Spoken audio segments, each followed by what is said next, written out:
Hey, warm welcome to all my dear students. In the previous lecture, we have discussed about oxidation states of lanthanides. In that lecture, we have discussed what is meant by oxidation state, number of electrons lost or gained by an atom during the formation of compound is known as oxidation state. Then we have discussed all the lanthanides having different oxidation states. There are plus 3 is a common and stable oxidation state, and some elements of lanthanides shows plus 4 and plus 2 oxidation state. In that cerium, terbium, europium and ytterbium, they are shown plus 4 and plus 2 oxidation state because they attain extra, they wants to fill half filled f orbital or completely filled f orbital or empty f orbital, because empty f orbital, half filled orbital or completely filled f orbital is more stable, there is a extra stability. Therefore, they shows plus 2 and plus 4 oxidation state, and plus 3 is a common and stable oxidation state is there. In this lecture, we will discuss atomic and ionic radii of lanthanides in lanthanide contractions. ये जो lanthanide elements है, ये element जो according to Bohr and Rutherford's model, कोई भी atom हो या कोई भी एलिमेंट हो, उसका इलेक्ट्रॉनिक स्ट्रक्चर ऐसा रहता है। ये सिर्फ लैंथेनाइड दिखाने के लिए मैंने प्रिपेयर किया है। यहाँ सबसे बाहर का है जो आउटर शेल है, उसको हम 6s2 orbital, this is the general electronic configuration of lanthanides, concentration of xenon 4Fe 5D1 6s2. In this model, outer shell is 6s2, then inner shell is 5D1, and inner shell, that is the penultimate shell, and inside that there is a pre-penultimate shell, that is the 4f orbital. All the lanthanide elements electron enters into this green shell. यहाँ green colour जो दिखाता है वो 4f orbital दिखाने के लिए prepare KIA है। वहां 3f orbital के electron add हो जाते हैं, और ये सब पूरे के पूरे लैंथेनाइड एलिमेंट जो है उसमें आउटर शेल जो है वो 6s2 ऑर्बिटल है, वो पूरा के s ऑर्बिटल में 2 ही इलेक्ट्रॉन रहते हैं, वो पूरा का पूरा फिल हुआ है, मतलब ये 6s ऑर्बिटल फुल हो गए 2 इलेक्ट्रॉन से। पेनल्टीमेट शेल जो है उसमें एक इलेक्ट्रॉन है 5d ऑर्बिटल में, और लैंथेनाइड्स के जो भी इलेक्ट्रॉन्स है वो सीरियम से ल्यूटेशियम तक यहाँ ऐड हो जाएंगे, क्योंकि F1 से F14 तक लॅन्थेनम हॅव्हिंग F0. इथं आता आपल्याला ॲटॉमिक रेडियाई आणि आयोनिक रेडियाई बघायचे. आता ॲटॉमिक रेडियाई किंवा ॲटॉमिक आयोनिक रेडियाई नक्की काय आहे, हा जर आपण एक ॲटम कन्सिडर केला, फॉर एक्झाम्पल लॅन्थेनम. आता ॲटम कशाला म्हणायचं आणि आयॉन कशाला म्हणायचं? ॲटम म्हणजे तो पर्टिक्युलर एलिमेंट की ज्याच्यावर कोणताही चार्ज नाही. आयॉन म्हणजे त्याच्यावरती चार्ज आहे. चार्ज असतो म्हणजे नक्की कोणता चार्ज असतो? एक तर कॅटायन असतो किंवा एक तर एनायन असतो. For example positive oxidation state कधी दाखवते? इलेक्ट्रॉन लॉस केल्यानंतर, म्हणजे तेव्हा काय असतो? कॅटायन असतो. इलेक्ट्रॉन जर गेन केला एखाद्या एलिमेंटने किंवा एखाद्या ॲटमने, तर तिथं एनायन तयार होतो, त्यालाच आपण एनायन म्हणतो. मग जर आता या नक्की फरक काय? जर इलेक्ट्रॉन लॉस केला तर त्याच्या आउटर शेल मधला एक इलेक्ट्रॉन लॉस होते, म्हणजे त्याचं डिस्टन्स थोडं कमी होते. इलेक्ट्रॉन गेन केला तर काय होते? त्याच्या आउटर शेल मध्ये पुन्हा एक इलेक्ट्रॉनची ऍडिशन होत्या, म्हणून त्याची साइज काय होते? थोडी लार्ज होते, म्हणजे थोड़ी जास्त होते. उसकी साइज बढ़ जाती है क्योंकि एक्स्ट्रा इलेक्ट्रॉन वो लेता है इसलिए. देन रेडियाई का मतलब है त्रिज्या और radius, the distance between center of the nucleus to outermost shell electron. In this model, atomic radii, suppose this is lanthanum atom or cerium atom, distance from center of the nucleus to outermost shell electron in an atom is known as atomic radius. Suppose this lanthanum loses his 3 electron, and there is a lanthanum plus 3 oxidation state, means lanthanum 3 plus cation is there. It means these 3 electron are lost. 6s2 orbital containing 2 electrons are lost, then 5d orbital containing 1 electron is lost.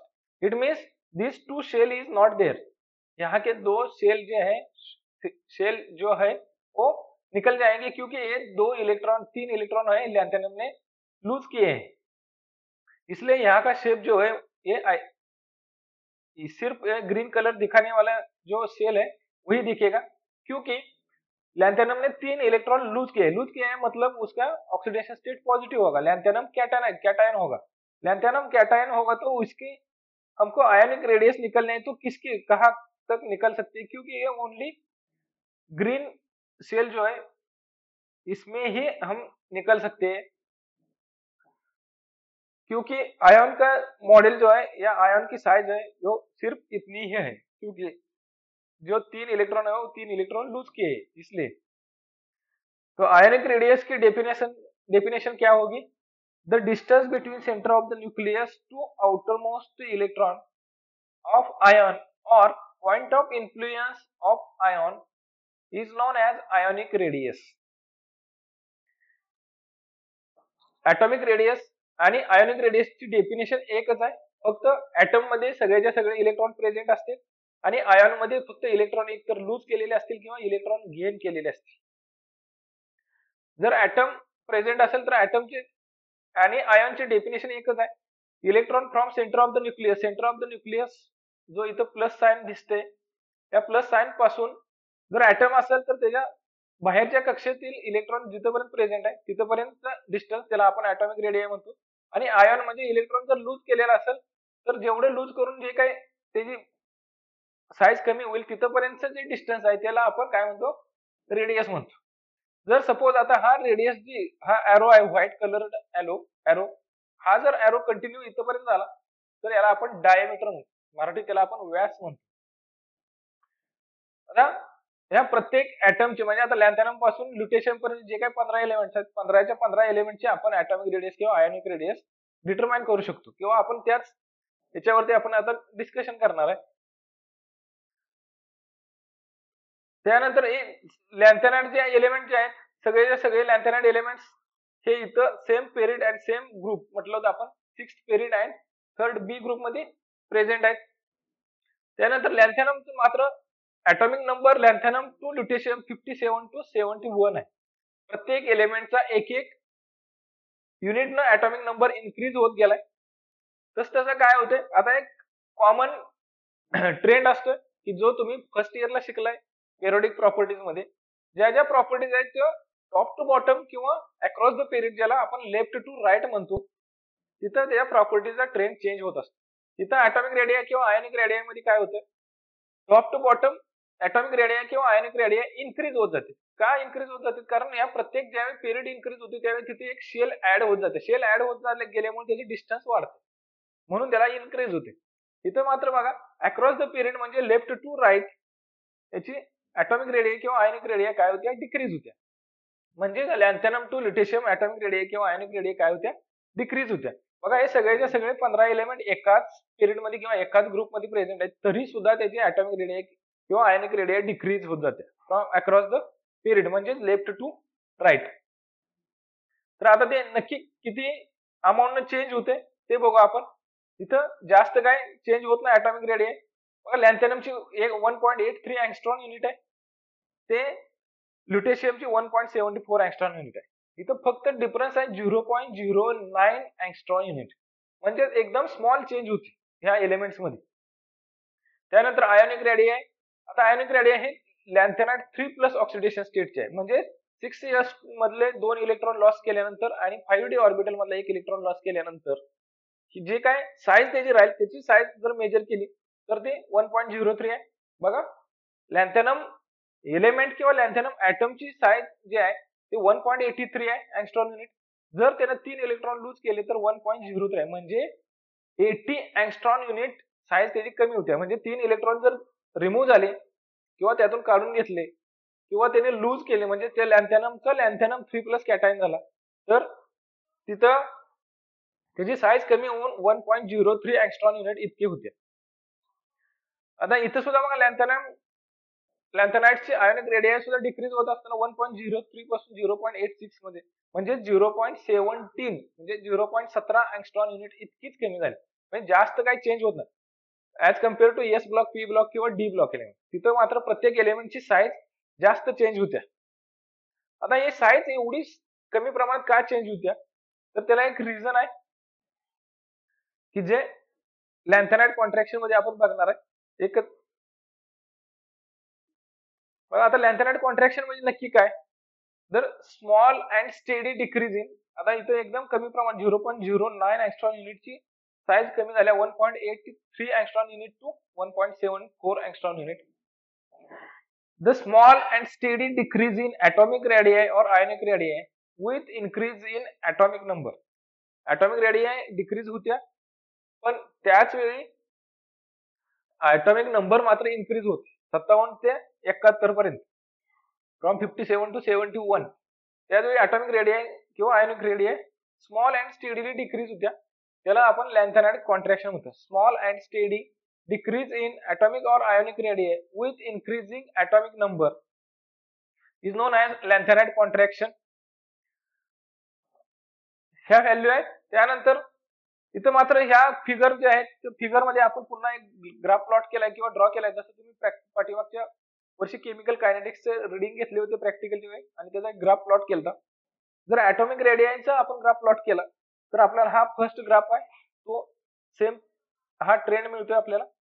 बघा इथे एक गंमत आहे लॅन्थेनम पासून गॅडोलिनियम पर्यंत जो trend आहे तोच ट्रेंड गॅडोलिनियम पासून ल्युटेशियम पर्यंत पुन्हा रिपीट झाला.